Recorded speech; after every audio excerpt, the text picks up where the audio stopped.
भगवान गणेश मनुष्य का शरीर और हाथी का सूंड इसलिए है कि हाथी के वह सूंड कुंडलिनी की शक्ति का प्रतीक है। और जब हमें ईश्वर को प्राप्त करना है तो हमारी जो शक्ति है, जब आप ध्यान लगाते हैं तो हमेशा डाउनवर्ड आपका ट्रेंड जाता है माइंड का, कभी ऊपर की तरफ नहीं जाता है।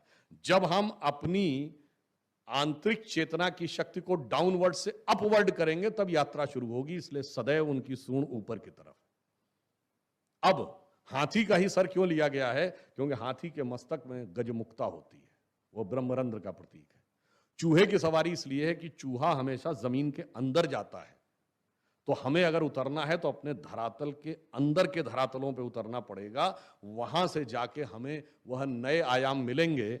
और 8 विनायक क्यों हैं? क्योंकि 8 सिद्धियां होती हैं, अणिमा, गरिमा, महिमा, लघिमा, प्राप्त, प्रकाम, ईश्वत्व, वशित्व।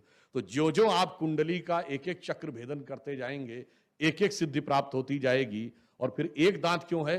मूलाधार, स्वाधिष्ठान, अनाहत और आज्ञा चक्र के बाद की यात्रा अब द्वैत से नहीं हो सकती।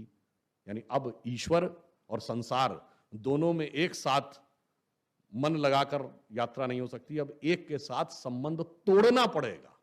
अब संसार से संबंध तोड़ेंगे तो अगली यात्रा उसके बाद होगी। इसलिए 2 दांत की बजाय 1 दांत है और 1 दांत भी टूटा हुआ है।